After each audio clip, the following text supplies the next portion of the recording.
Welcome back to the Purpose Producer Podcast. I'm your host, Georgia Dawkins, and this is season 4 of the Purpose Producer, guys. As usual, y'all know I'm always so excited about my guest today, but no, for real, y'all. This is somebody who has been a part of this comedy journey for me and kind of like, as I say often, a light on my path to purpose. All right. So he's not only a businessman, he's not only a comedy writer, but he's a father and he's a keynote speaker.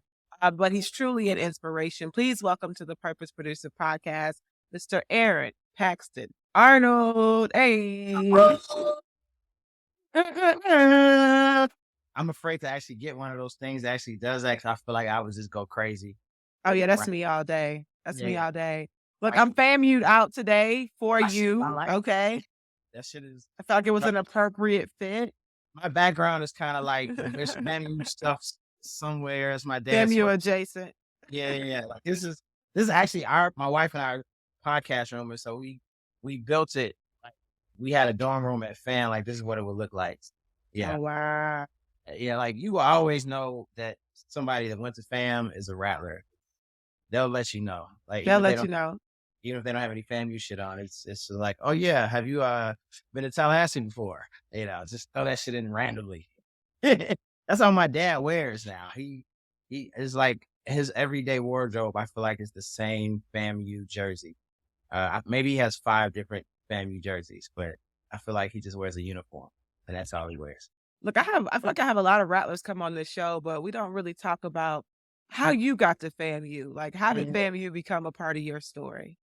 Um, my dad, honestly, I'm from south side of Chicago, and uh, man, I'm about to really tell you how old I am. But in the fall of '94, my football season ended early in the playoffs, and my dad just decided last minute, like, I want to go down to homecoming. So I had never been to Tallahassee before. Obviously, I heard a lot about fam from just different people, uh, but prior to that, I had fam on my list, but I also had I think like Howard and Hampton and Clark. I think I was about to fill out those applications too.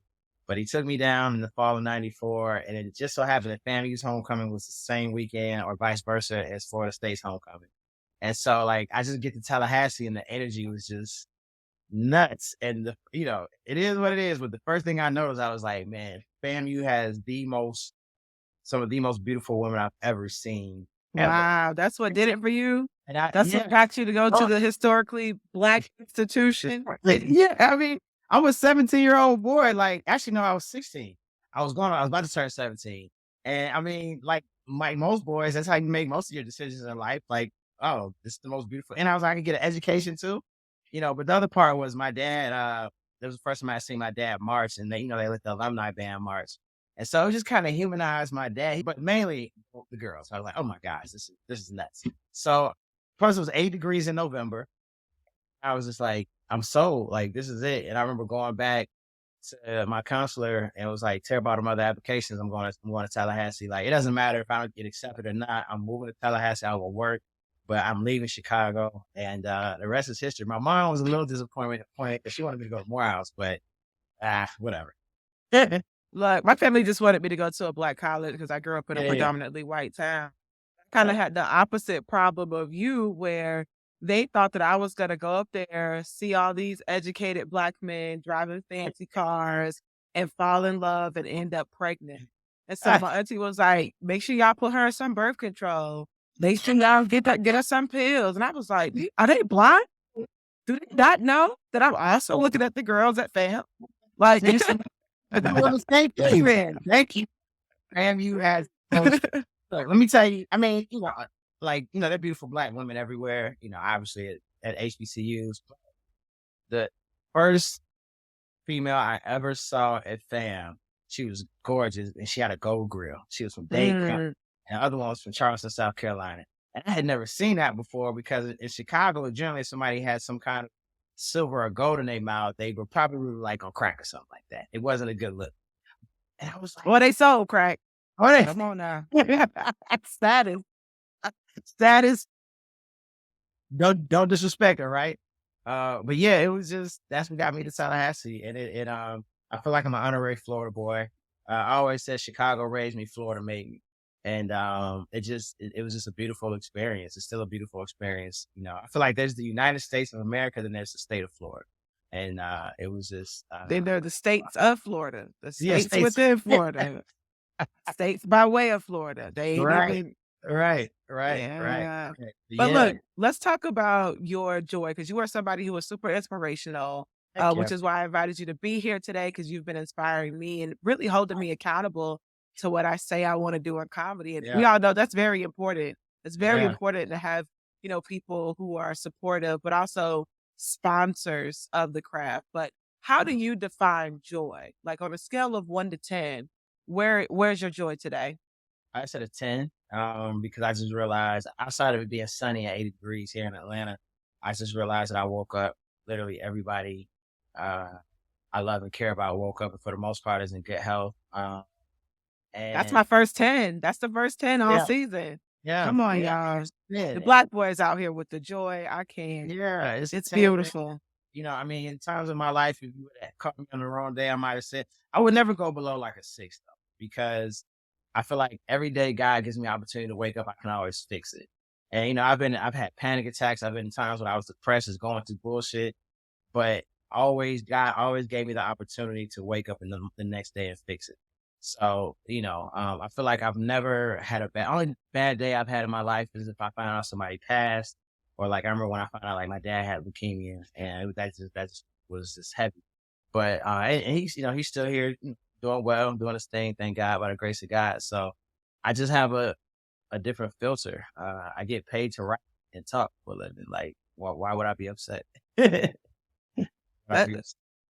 let's jump into that because we were talking a little bit before we started recording. You was trying to tell my testimony before I Yeah. set it up for you. But just about 6 weeks ago, we had a brunch that was already scheduled, and little did I know that that day I was gonna get laid off from my job. I mean, I think Right. 45 minutes before we were supposed to meet, I Right. got I found out that the company was shutting down, and ironically, this was the second time that I was laid off by the same company within Mhm. 7 months, and so it was kinda like, you have to laugh at that. You Yeah. literally have to laugh at that. That is so stupid. Like, how does that happen? Yeah. I felt like that was it.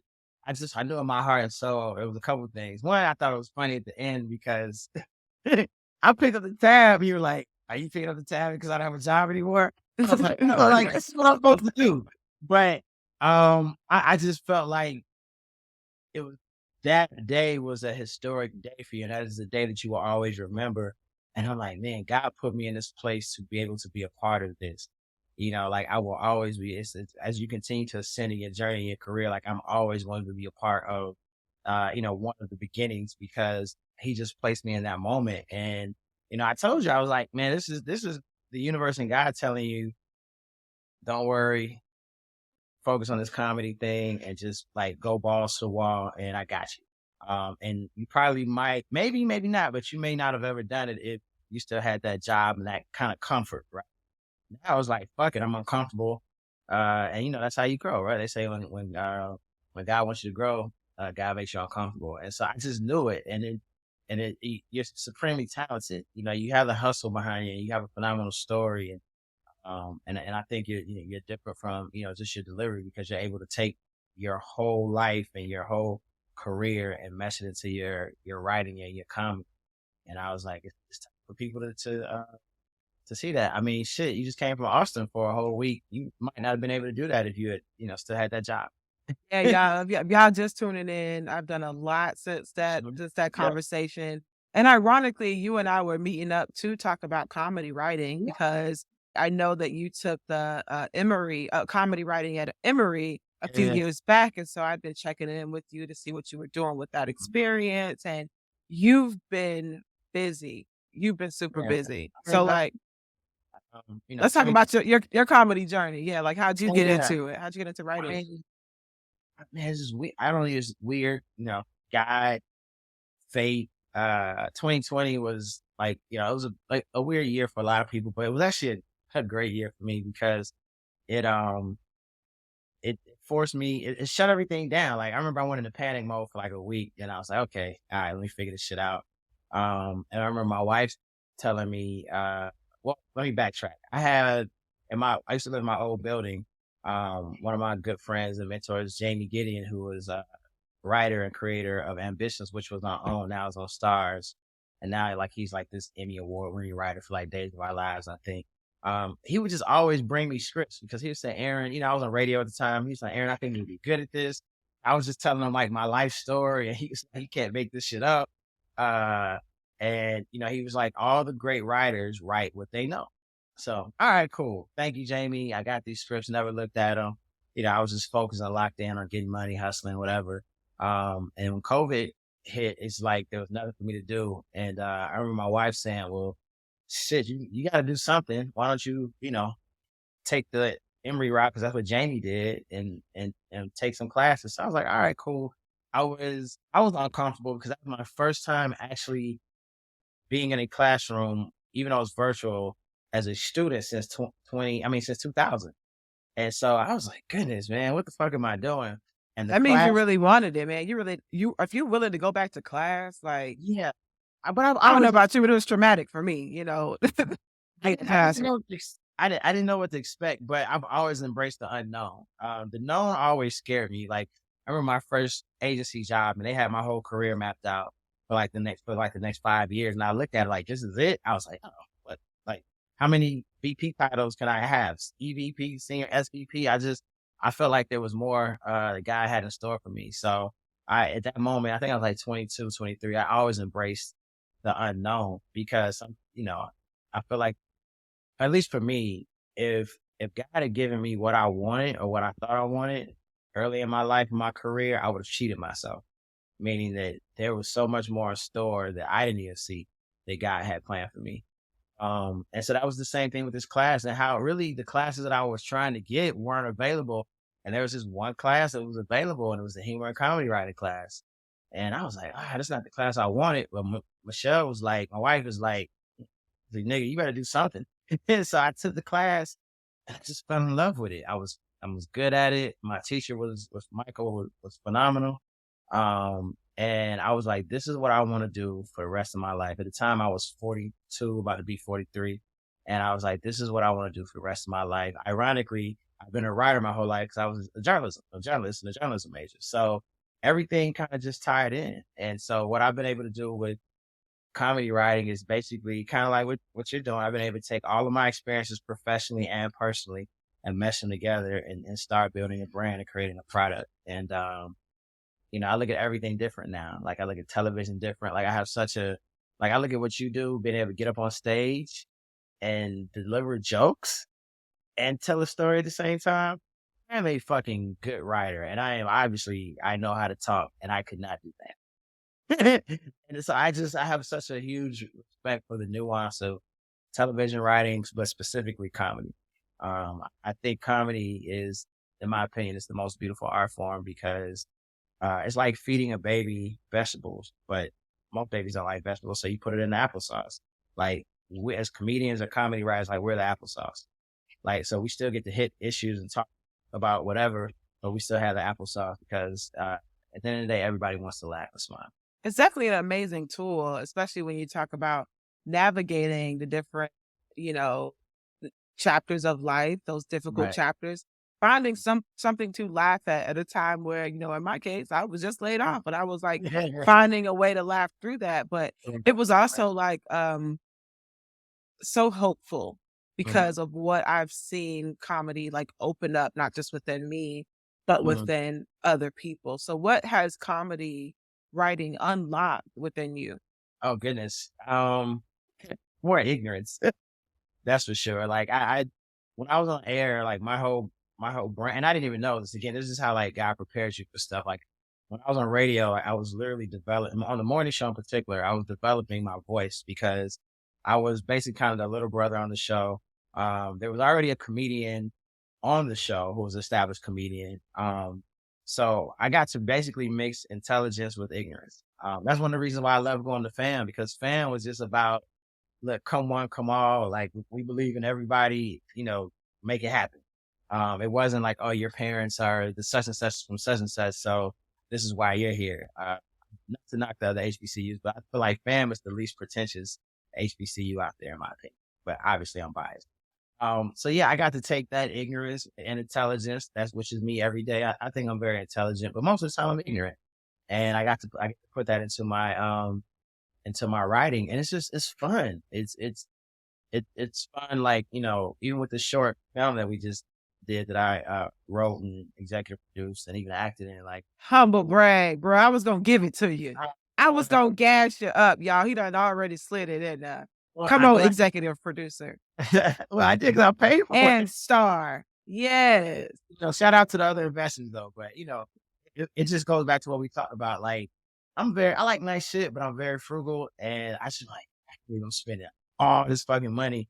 But then when I got on set, and it's like 23 people there for 2 days because of something that was in my mind that I put on paper, I was like, oh my goodness, like this is amazing. It's the And job creation for me. It's yeah, well, creating that part's opportunities for people to like make money off their gift. You know what I yeah, mean? that Their part's skill set. That's that part's amazing. And we talked about we talked behind the scenes about imposter syndrome, and I think I kind of had imposter syndrome that weekend because I'm just looking like, man, this is like phenomenal, and all these people are established in their craft, and they're here because of me. Almost like, man, I'm like, do I deserve this? But after I got past that, it's like absolutely, because I put in the work. It was a 2 year process from writing the script, the 5 rewrites. Like, I actually have like all of my scripts. I keep them. These are all of my scripts. This one was the first one. This is the last one. It's coffee stains, whatever, because everything is a process. Like, literally nothing happens overnight. And that's And what, so where'd you find the joy in the process? In the 2-year process, I'm sure there are lots um, of ups and downs and yeah, frustrations and rewrites. At what point in the process or throughout the process did you find joy? I would say there's no frustration, maybe anxiety, because sometimes, like, if I get high or take an edible or smoke some weed, I get paranoid and things slow down. I'm like, Aaron, why the fuck are you so ambitious? Can you do this?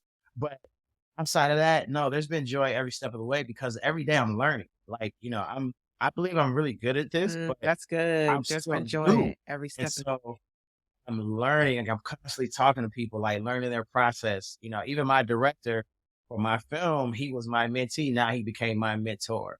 So, like, I'm still taking classes.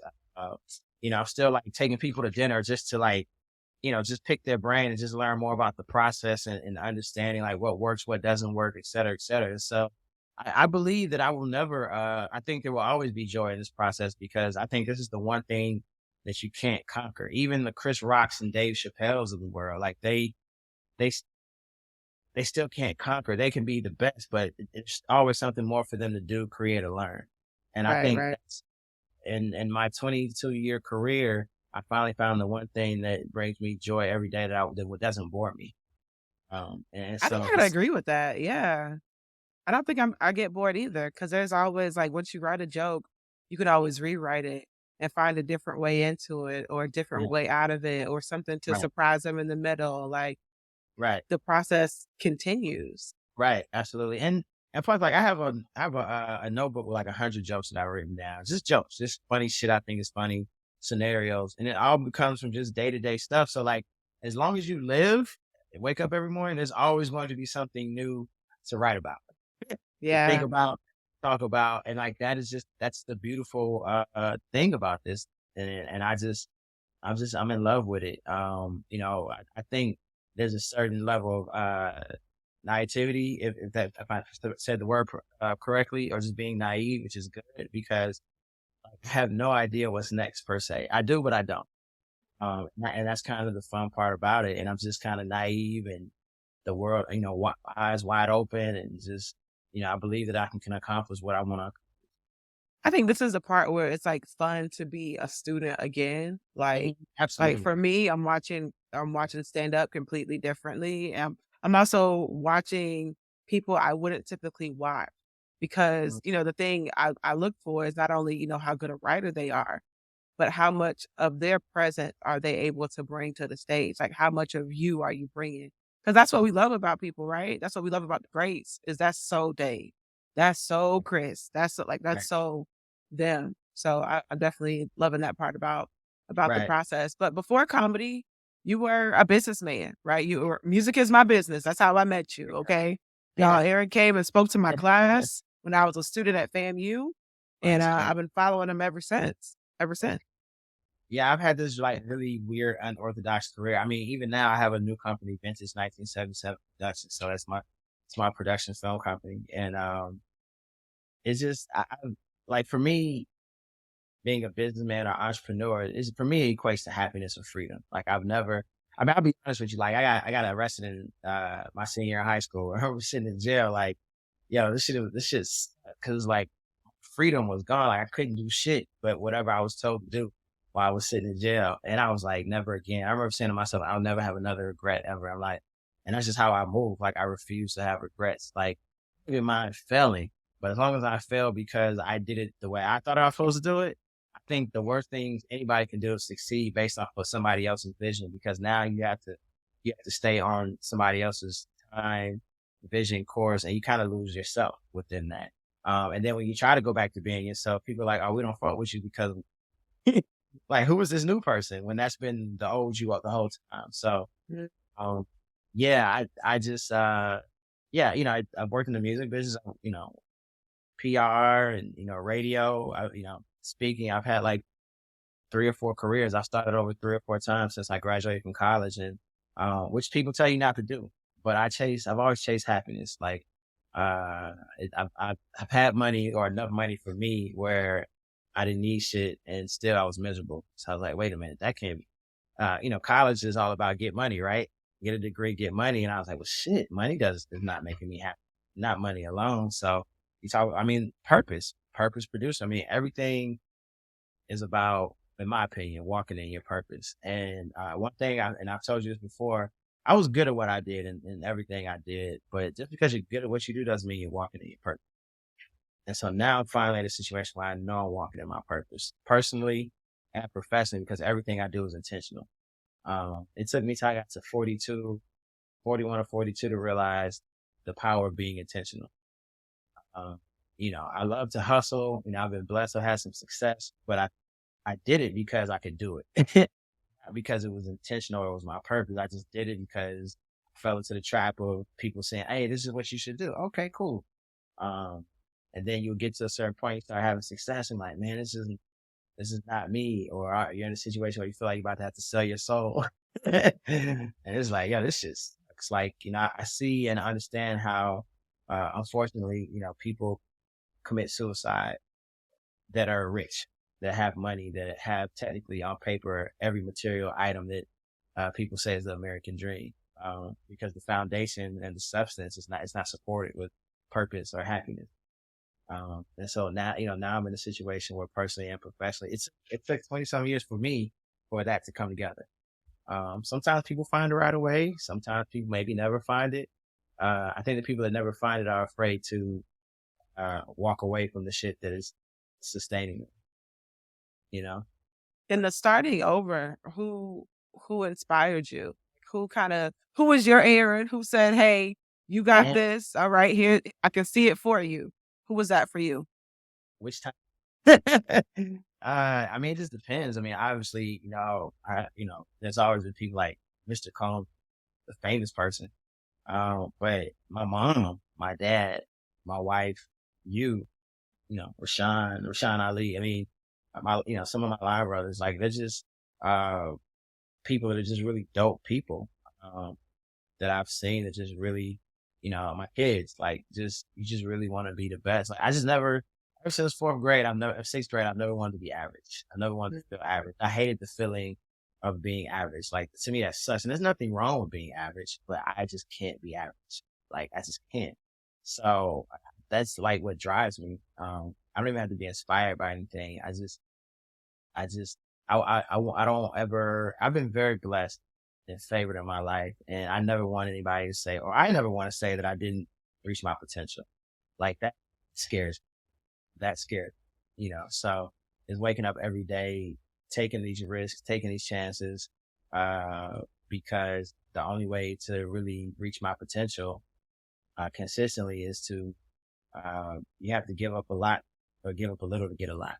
Mhm. So one of my favorite books is From Good to Great by Jim Collins. And to me, like that's between good and great. I feel like I was good when I was 22, but that's not enough.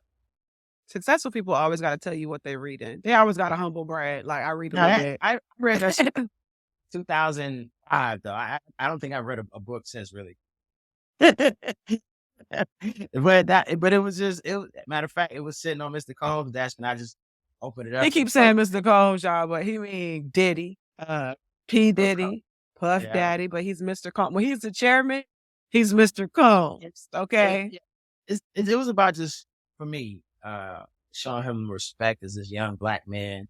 Well, a lot of people will call him Puff or Sean or whatever, but like, man, like this young black man who's like giving opportunity and jobs to thousands of people.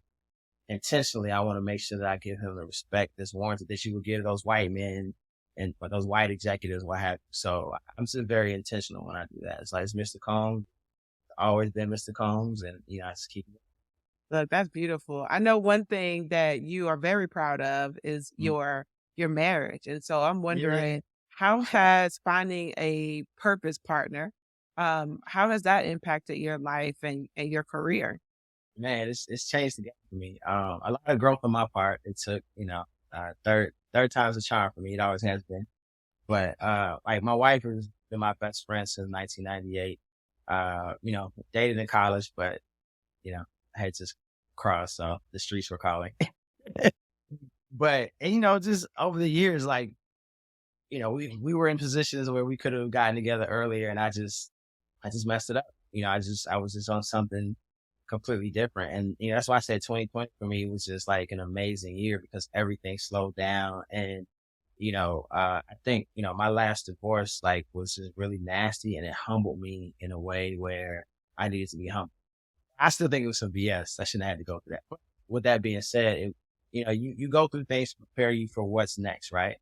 I look at all the things that have happened in my life that at the time felt like really shitty and bad. And it was just preparing me. It was removing those things that were clouding or blocking my blessings that were to come. And so I think the worst thing is to get an opportunity or a blessing and then you don't know how to handle it and you lose it.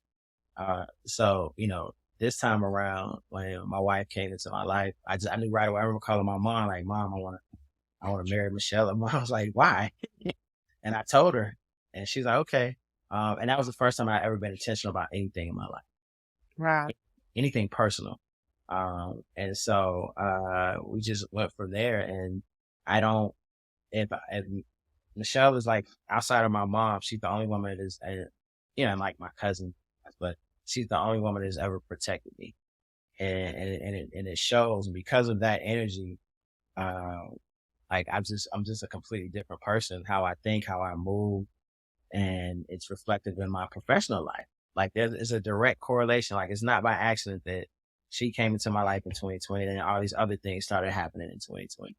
And Wow. subsequently, like she's the first person to read my script. She's the first person to give me notes. And she doesn't laugh. I know I got to go back to the drawing board. And sometimes she doesn't laugh Wow. because it might be a little personal. But like, I'm like, babe, I'm a comedy writer. Like, you gotta let it go. So you But, pull a lot of inspiration. You talked a little bit about your film that you just shot, but you pull a lot of inspiration from your comedy, from your actual life. How yeah. has your wife adjusted to you taking stuff out the house and putting it on paper?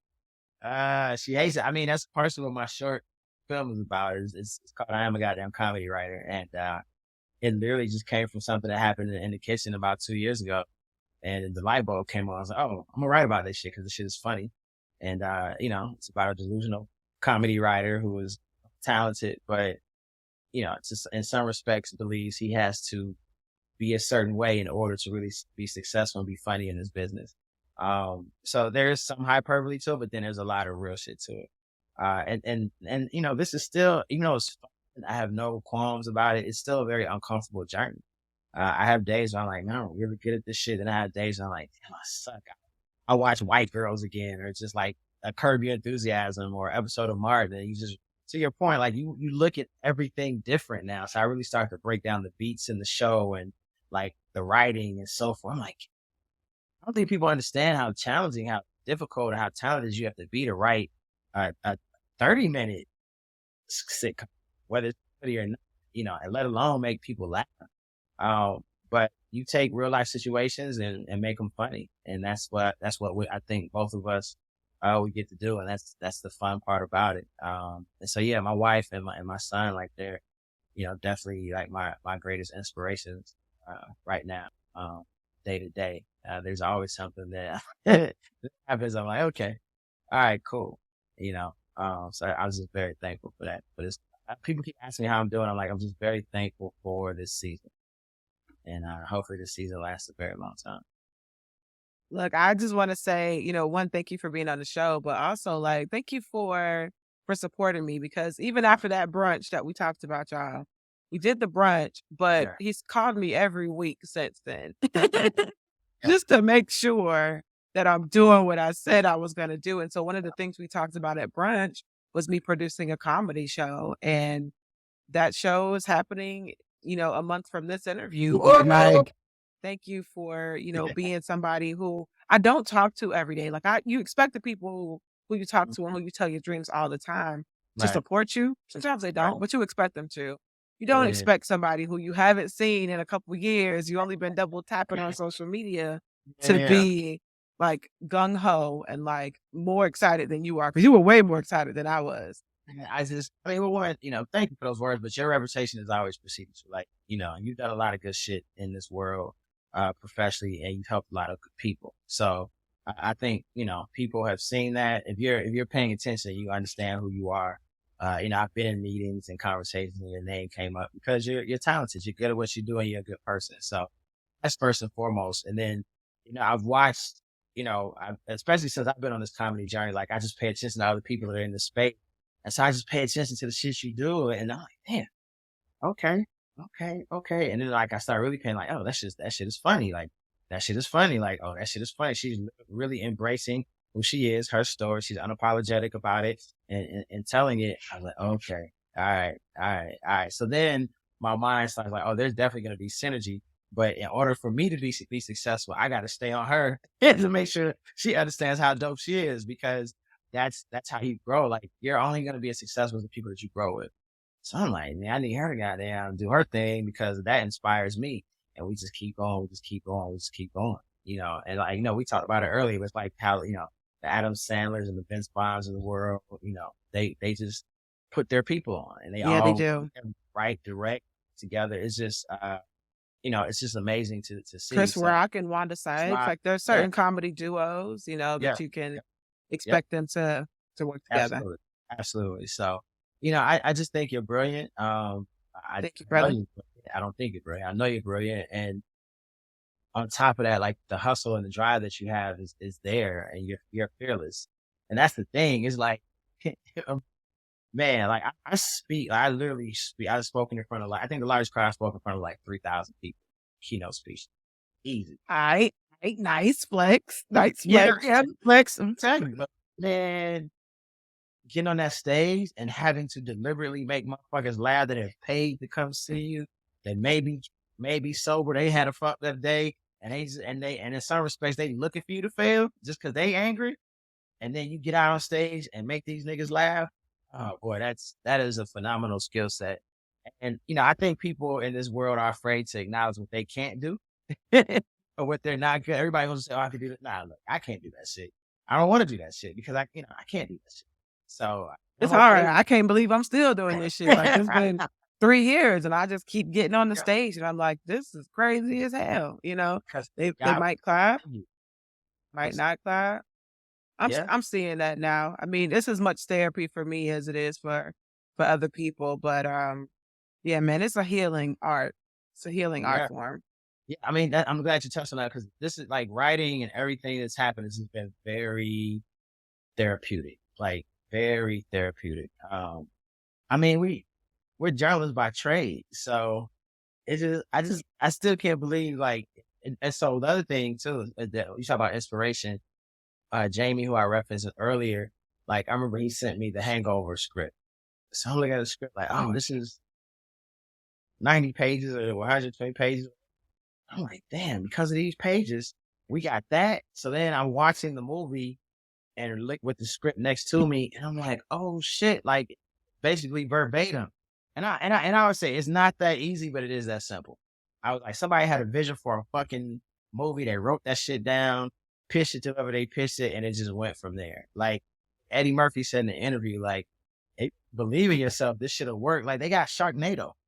It's like fucking Cocaine Sharknado. Bear. Cocaine Bear. Somebody Cocaine called Bear, it right? that. Cocaine Bear. So it did, man. If you just believe in yourself, and believing in yourself means being consistent, and not being consistent with everybody else, but being consistent with yourself. Meaning, I'm gonna get up every day. I'm gonna write. I'm gonna go to these clubs. If I bomb the day, I figure out what Sometimes it's not you. Sometimes it's the audience. I mean, there's so many different variables, but as long as you add it every single day, you're going to win. And also because you understand the value of your story and how to position yourself. So nobody has a story like you, because there are a lot of like I've met comedians that are like, they do this every day and they're kind of bitter because they haven't risen to this level or that level. But, part of it is just because they weren't savvy enough. Like everybody can't be great. That's just the reality of it. Like everybody can't be great. You could be good. For me, yeah, I want to be great, but most of I want to be happy. Yeah. So, if this makes me happy and I'm good at it, then I'm winning. That's all I can ask for. Will I put in the work and hope that I'm great? Absolutely. Yep.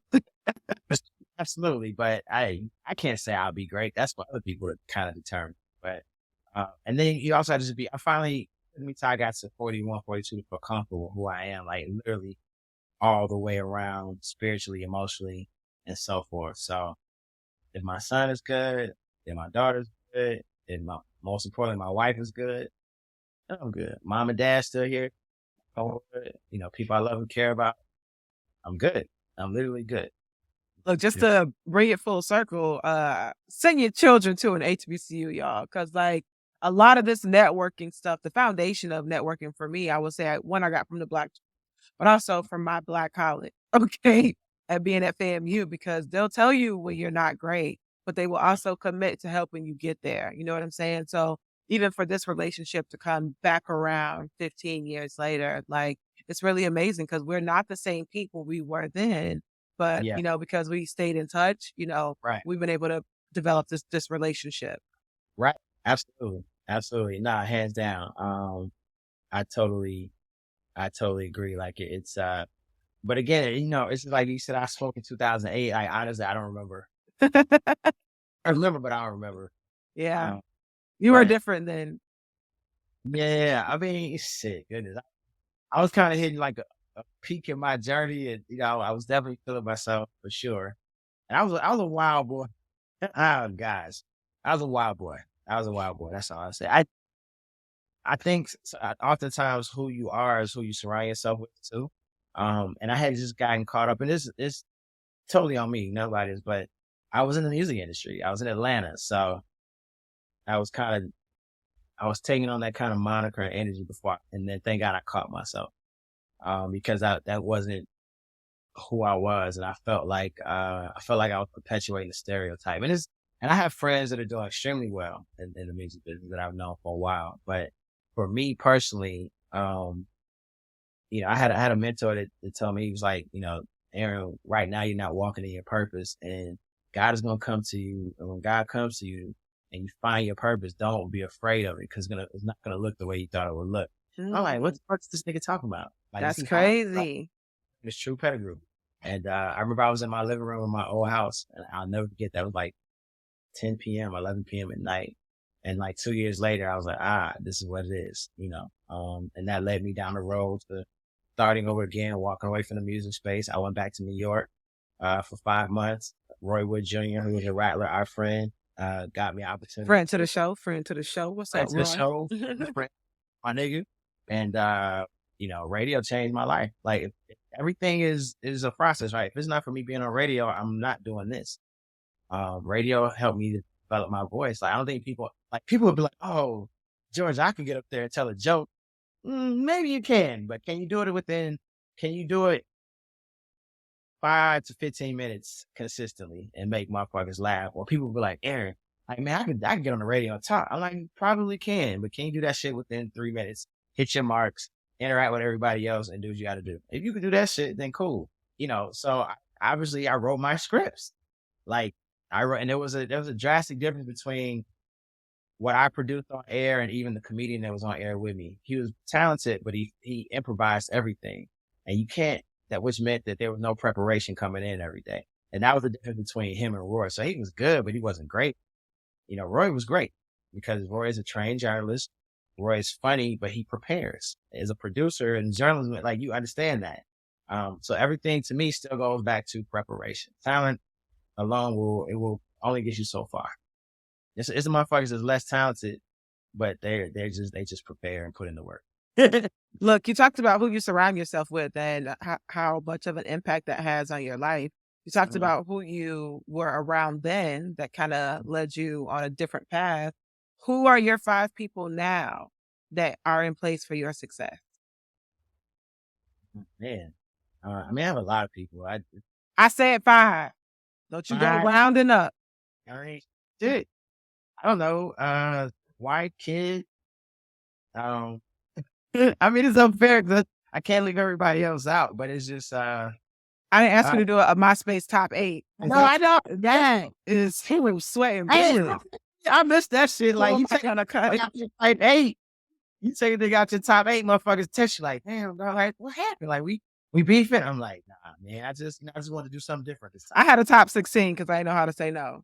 I just had a bunch of people. All my daddy kids. Oh man. Then my real friends. People like, nigga, you got a top 8. You don't even know this motherfuckers. But yeah, I mean, that's a great question. Honestly, I could just say my wife and son, and then everybody else, because it's so many people, including you, that are just part of this journey that give me inspiration every day. That maybe like another family, or Roger Payano, like he's an actor, and he did some amazing work with me leading up to my film as far as helping me break down my character more, and even some points in the script. There's a part in the script where the therapist, who's white, uses the N-word, and I remember him calling me. He was like, Aaron, what is the difference between like Chris Rock, Dave Chappelle, I think he said George Garland, and then like Kevin Hart? And I was like, I don't know. He was like, well, Kevin Hart is funny as fuck, right? He's gonna continue to sell out, whatever. But he was like, would you put him in your top 5 of great comedians? I was like, no. And he was like, why not? And so I listed my top 5, like Richard Pryor, Dave Chappelle, not even Martin, Cat Williams and stuff. But the reason why, he's like, because they're not afraid to touch on social commentary. He was like, and so he was like, you can't not touch on this part of the script and not have social commentary. That's good. That's good. That's a good lesson. Because he was like, unless that's not you. But he was like, I know that's you because I know the stuff that you've done for CNN and MSNBC and so forth. And I was like, oh shit. And that just changed. It changed everything. I went back and we're talking about like, this is December, January. So we're like 3 months out from the shoot. And I went back and made those changes in the script based off that feedback. So, I mean, that's why it's important to have conversations with people and learn. And I was very insecure to send the script to him because I'm like, you're still holding on to it because it's still your baby, even though other people have seen it. But man, he changed everything. I really believe that's going to be a poignant part in the short that people are going to talk about. So, yeah, I mean, my inspiration can come from anywhere. I mean, anyone at any time. But I have to give credit to my wife first and foremost. Like, man, that boy is racking up the brownie points. Y'all heard him say my wife about 17 times. I don't know if she getting $1 or 20 for every plug, but I get it, bro. I get it. You got the best one. Okay. It's just like when I just look, talk a lot about my dad a lot. My mom, obviously, moms are dope. Moms are always dope. But I just look at somebody who just like when somebody comes in and just changes your life and your world like completely from top to bottom in a positive way. It's hard not to like talk about those people every single. How you trying to make me feel bad because I was talking about my girlfriend? You got to stop. You got to stop. Hey, look. I mean, marry her and then you can talk about her. You know what I'm saying? But like, no, I mean, it just depends. You got to be calm. Some people are very private. Like I just know, I'm 45 and I just know so many people that have given up on love or feel like at 45 or 35 or whatever age you are that, shit, because they've had situations that didn't work out, that they can't find love or what God has for them. And then And so, I just talk about it because like it's just important. That's why my wife and I have our own IG page because it is it is important for me to show people. I just don't want people to give up on themselves. Like I always Yeah. say, don't give up on yourself. I'm sure we both know people that are just giving up on themselves for whatever reason. And it's like, man, if you could have just hung in there another day, another week, another month, you would have been good. But you know, sometimes some people can carry it, some people can't. And I feel like for the people that can carry it, like you and I, it's I don't know if it's an obligation, but if you have any kind of semblance of just a humanity in you, it is up to us to intentionally and even unintentionally show those people what can be. And then from there, it's on them to give them the tools, and it is on them to do the work. But I truly feel like God put me on this earth to like inspire, educate, and entertain people. And that's what I've been able to do in my career, and that's what I just want to continue and be happy. With it. Boy, you gave us a good old outro. Dang you. You give us a good outro. Look, Aaron, tell us Hey, how we can keep up with you, how we can uh, keep up with your podcast, how we can keep up with the yeah, film, all yeah, things just Aaron.